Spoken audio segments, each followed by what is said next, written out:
Hello everyone, welcome to my channel. आज इस video में हम डिस्कस करने वाले हैं आपके बायोलॉजी के, जो कि आपका साइंस का एक पार्ट है, उसके कुछ इंपॉर्टेंट क्वेश्चंस जो कि आपके आने वाले कॉम्पिटिटिव एग्जाम्स में आपकी हेल्प करने वाली है। स्पेशली आपके एचपी फॉरेस्ट गार्ड के लिए अगर आप प्रिपेयर कर रहे हो तो उसमें आपको ये हेल्प करने वाले हैं, क्योंकि आपको पता है वहाँ पर आपके 20 से 25 मार्क्स की आपकी साइंस आती है, and that science is of +1 and +2 level also. ठीक है, सो हम बायोलॉजी से स्टार्ट करते हैं, फिर हम फिजिक्स एंड केमिस्ट्री को भी डिस्कस करेंगे इस सीरीज़ में।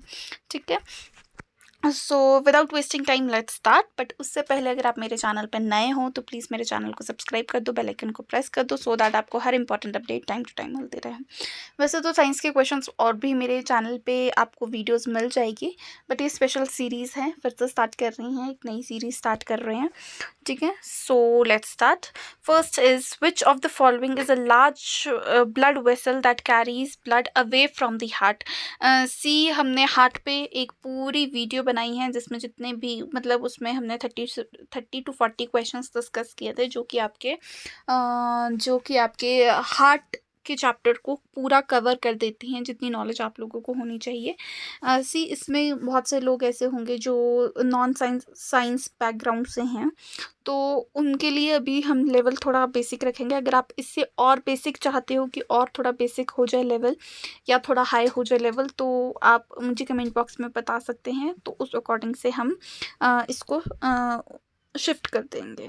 ठीक है, फर्स्ट क्वेश्चन जो है आपका ये पूछा गया है।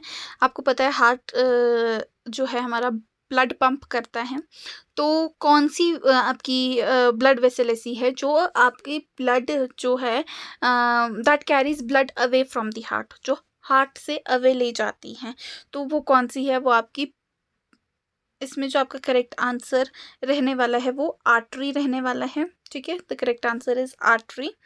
ठीक है, क्योंकि जो आपकी आर्टरीज होती है वो हार्ट से प्योर ब्लड कैरी करती है। ठीक है, प्योर ब्लड कैरी करती है artery.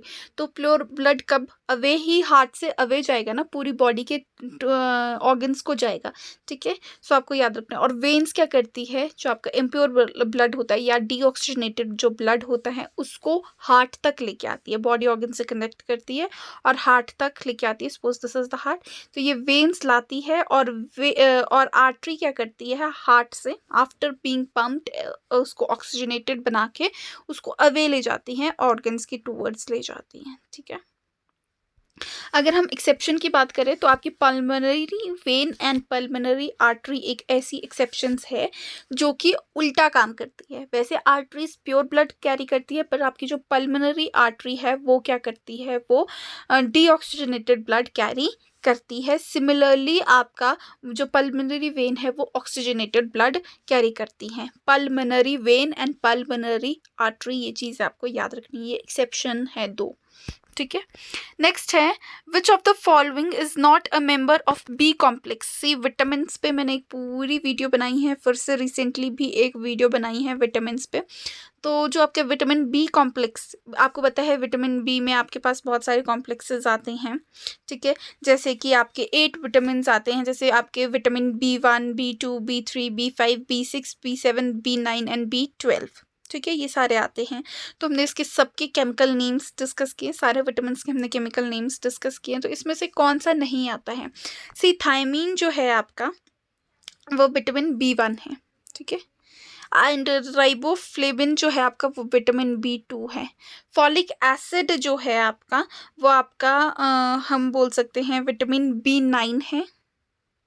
And ascorbic acid is your vitamin C। So your correct answer is D, ascorbic acid. वो आपके इसका मेंबर नहीं है, बी कॉम्प्लेक्स का मेंबर नहीं है। ठीक है, नेक्स्ट है fungi are plants that lack. तो आपके जो फंजाई है वो कौन से प्लांट होते हैं? आप इसमें एग्जाम्पल याद रख सकते हो, मशरूम। ठीक है, और आपने मशरूम देखे ही होंगे कि वो कैसे कलर के हैं, वो नॉन ग्रीन कलर के होते हैं, वाइट कलर के होते हैं। ठीक है, ग्रीन कलर के नहीं होते हैं मशरूम्स। तो वो क्या लैक करते हैं? Oxygen, carbon dioxide, chlorophyll, none of these. तो आपको पता है प्लांट्स में जो ग्रीन कलर का पिगमेंट है, ठीक है। जो लीव्स ग्रीन होती है वो किस पिगमेंट की वजह से होती है? वो क्लोरोफिल की वजह से होती हैं।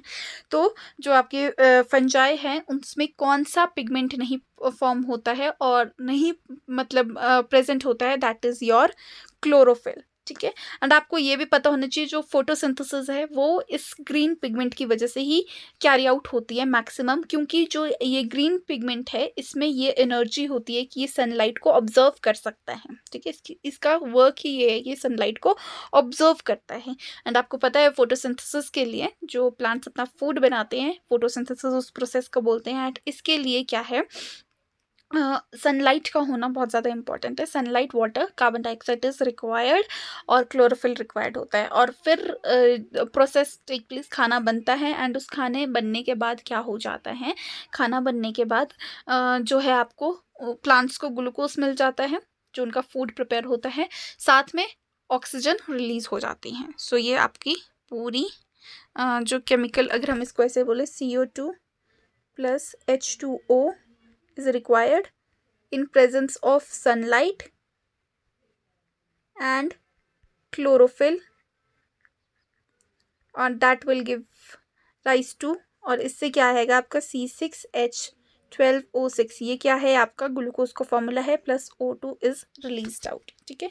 सो ये आपका इम्पॉर्टेंट है। तो हम और कंसेप्ट्स भी क्लियर करते चलेंगे। तो फंगाई में क्या नहीं होता है, उसमें आपका क्लोरोफिल नहीं होता है, ठीक है।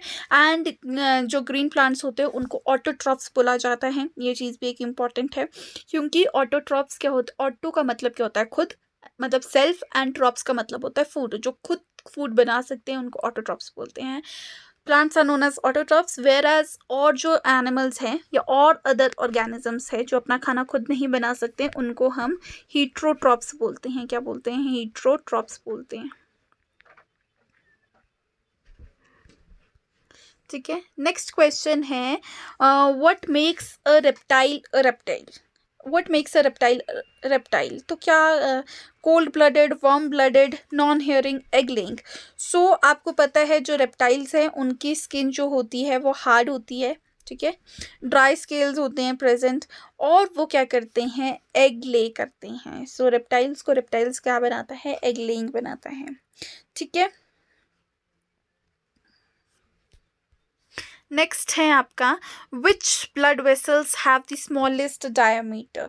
सो सबसे छोटा डायमीटर किसका होता है? आपको पता है ब्लड किससे कैरी होता है, ब्लड वेसल्स से कैरी होता है। हमने फर्स्ट क्वेश्चन में भी डिस्क्राइब किया था। और ये क्या होते हैं, सबसे छोटी जो आपकी डायमीटर रहती है वो कैपिलरीज की रहती है। So A will be the correct answer. Next question है आपका, which of the following is an airborne disease? तो एयरबॉर्न डिजीज कौन सा है? सी, एयरबॉर्न डिजीजेस आपके कौन से होते हैं जो मतलब हम जो स्प्रेड हो जाते हैं, कम्युनिकेबल डिजीजेस होते हैं मैक्सिमम। तो आपका measles is not an, measle is an airborne disease, okay. Measle is the correct answer. आपका चिकन पॉक्स हो गया, इन्फ्लुएंजा हो गया, मिजल्स हो गया, स्मॉल पॉक्स हो गया, ट्यूबरक्लोसिस हो गया, ये सारे क्या है आपके, ये सारे हैं आपके एयरबॉर्न डिजीज। नेक्स्ट बात करेंगे, yellow dust appears on the finger whenever you touch the middle of the flower. These tiny yellow grains are one of the most precious substance in nature because they contains a secret of plant life. What is this dust called? सी, आपने अगर flower का structure देखा होगा तो flower के structure में आपको पता है सबसे बाहर आपके सेपल्स होते हैं, 4 पार्ट्स होते हैं आपके प्लांट, फ्लावर की बात करूँगी, सेपल्स होते हैं, फिर पेटल्स होते हैं, फिर आपके पास मेल रिप्रोडक्टिव ऑर्गन जिसको हम स्टेमन होता है, ठीक है। फिर उसके बाद आपके पास female reproductive organ that is your pistil बोलते हैं। आपका स्टेमन जो 2 पार्ट्स में डिवाइडेड होता है उसमें आपके पास क्या क्या होता है, स्टेमन में आपके पास क्या क्या होता है, आपके पास एक फिलामेंट होती है, long tube like structure filament होती है, और एक आपके पास क्या होता है, एंथर होता है, ठीक है। एंथर होता है आपके, 2 चीज़ें होती हैं, और पिस्टल में आपके पास 3 चीज़ें आ जाती हैं। बेसिकली हम 3 चीज़ें बोल सकते हैं, क्योंकि हम ओव्यूल्स को ओवरी के अंदर काउंट कर लेते हैं। तो उसमें आपके पास क्या होता है, एक आपके पास स्टिग्मा होता है जो हेड पे होता है, एक स्टिग्मा होता है जो बिल्कुल हेड लाइक स्ट्रक्चर हम बोल सकते हैं। स्टिग्मा एक ट्यूब लाइक स्ट्रक्चर से कनेक्टेड होता है, और वो ट्यूब लाइक स्ट्रक्चर कहाँ पर एंड होती है, ओवरी में एंड होती है। ठीक है, उस ट्यूब लाइक स्ट्रक्चर को क्या बोलते हैं, स्टाइल बोलते हैं। तो ठीक है, आपको मैंने ये 3 चीज़ें बता दी, 4 चीज़ें बता दी। ठीक है, चारों के आपके पार्ट्स बता दिए। अब आपका जो क्या होता है, फिलामेंट जो होता है आपका एंथर का, जो हम बोल सकते हैं स्टेमन्स में 2 पार्ट्स बोले थे। ये आपका जो क्वेश्चन है ये मेल पार्ट से पूछा गया है।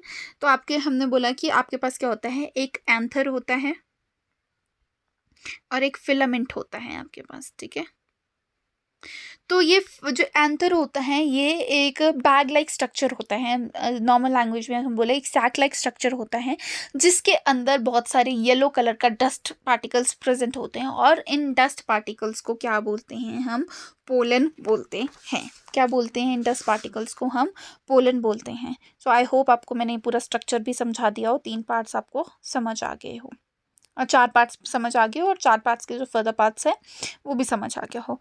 तो ये जो येलो पाउडर, इसको हम पोलन बोलते हैं, और ये बहुत स्टिकी जैसा होता है, क्योंकि स्टिग्मा में जब भी जाता है ये, तो ये बहुत स्टिकी होता है, क्योंकि ये जो पॉलिनेशन होती है आपको पता है, तो बाय विंड होती है, या बाय वाटर होती है, या बाय जो आपके इंसेक्ट्स होती हैं। ठीक है, तो फिर या बर्ड्स होती हैं, तो ये उनके पोलन क्या करता है, इनके पैरों में, इंसेक्ट्स के पैरों में स्टिक कर जाता है, या एयर के साथ जब ये विंड के साथ उड़ के जाता है, तो जब भी इसको स्टिग्मा के पास ये बहुत जल्दी स्टिग्मा भी स्टिकी होता है, तो ये पोलन ग्रेन्स वहाँ पर अटैच हो जाते हैं, एंड उसके बाद ये नीचे ट्रांसफ़र हो जाते हैं स्टाइल से ओवरीज में जाकर, वहाँ पर फर्टिलाइजेशन स्टार्ट हो जाती है।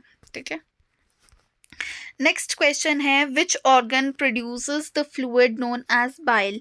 तो जो कौन सा ऑर्गन आपका प्रोड्यूस करता है, तो जो आपका लिवर है वो प्रोड्यूस करता है आपका जो ये फ्लूइड है, बाइल। ठीक है, और ये जो बाइल होता है ये कहाँ रिलीज होता है, सी ये डायरेक्टली लिवर इसको प्रोड्यूस करता है, बट ये रिलीज कहाँ होता है, गॉल ब्लैडर में होता है, जो कि एक पियर शेप्ड की ऑर्गन है।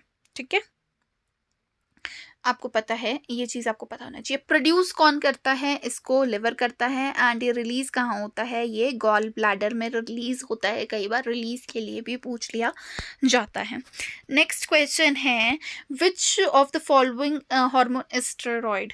तो कौन सा हार्मोन है आपके, देखो स्टेरॉइड हार्मोन्स कौन प्रोड्यूस करता है, 3 एंडोक्राइन्स ग्रैंड ऑर्गन्स प्रोड्यूस करते हैं, 3 एंडोक्राइन ऑर्गन्स प्रोड्यूस करते हैं आपके टेस्टिस, और टेस्टिस जो कि आपकी मेल में पाया जाता है, टेस्टिस प्रोड्यूस करता है आपका टेस्टोस्टेरोन, देन आपका ओवरीज जो है वो प्रोड्यूस कर रही है ईस्ट्रोजन, एंड आपका जो एड्रिनल कॉर्टेक्स है वो प्रोड्यूस करता है आपका कॉर्टिसोल। तो ये 3 ही आपके हार्मोन्स है जो स्टेरॉइडल है। तो आपका यहाँ पर आंसर क्या रह जाएगा, यहाँ पर आपका आंसर ईस्ट्रोजन हो जाएगा, जो कि आपकी ओवरीज प्रोड्यूस करती है।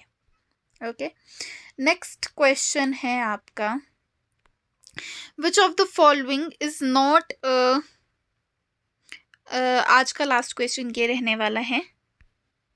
Okay, which of the following is not a function of the liver. तो कौन सा फंक्शन नहीं है लिवर का, regulation of blood sugar, enzyme activation, detoxification, reproduction.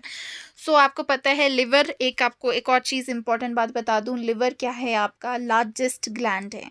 ठीक है, लार्जेस्ट बॉडी इंटरनल ऑर्गन है आपका, लार्जेस्ट इंटरनल ऑर्गन है, एंड लार्जेस्ट ग्लैंड भी है आपका। इसके पास बहुत सारे फंक्शंस उसको परफॉर्म करने होते हैं। अगर आपका लिवर हेल्दी है तो आप भी बहुत हद तक, मतलब बहुत ही ज़्यादा हद तक हेल्दी रहते हैं।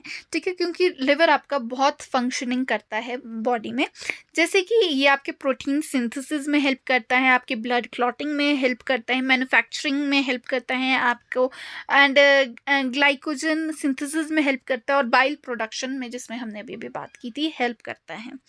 ठीक है। और ये डिटॉक्सिफाई भी करता है और डिटॉक्सिफाई करता है केमिकल्स को, ठीक है। तो इसमें से सिर्फ और सिर्फ फंक्शन कौन सा नहीं, रिप्रोडक्शन का फंक्शन वो परफॉर्म नहीं करता है, वो तो आपके रिप्रोडक्टिव ऑर्गन्स परफॉर्म करते हैं, ठीक है। मेल्स एंड फीमेल्स में अलग अलग रिप्रोडक्टिव ऑर्गन्स होते हैं, तो वो ही परफॉर्म करते हैं रिप्रोडक्शन का फंक्शन। तो सो reproduction is the correct answer. आज इस वीडियो में इतनी बात करते हैं, 15 मिनट्स की वीडियो ऑलरेडी बन चुकी है, इसलिए नेक्स्ट 10 क्वेश्चंस नेक्स्ट वीडियो में करेंगे। अगर आपको और मतलब चाहिए कि एक्सप्लेनेशन कम हो जाए तब भी आप कमेंट कर सकते हो, ज़्यादा चाहिए तब भी कर सकते हो, लेवल इंक्रीज़ हो जाए तब भी कर सकते हो कमेंट। अगर डिक्रीज़ करना चाहते हो तो भी, अगर आप और भी बेसिक से 8th 9th 10th से स्टार्ट करना चाहते हो, मतलब 6th 7th 8th से स्टार्ट करना चाहते हो, क्योंकि बेसिक चीज़ें हैं, वहाँ से क्वेश्चंस बेसिक्स क्लियर होंगे तभी आपको आगे की अच्छी नॉलेज होगी। अगर आप वहाँ से स्टार्ट करवाना चाहते हो तो मैं वहाँ से भी स्टार्ट कर दूँगी videos banana. So that's all. अगर आपको ये वीडियो यूज़फुल लगी हो तो प्लीज़ इसे लाइक कर दीजिए, अपने फ्रेंड्स के साथ शेयर कर दीजिए, बाकी चैनल को सब्सक्राइब कर दीजिए। Thank you so much.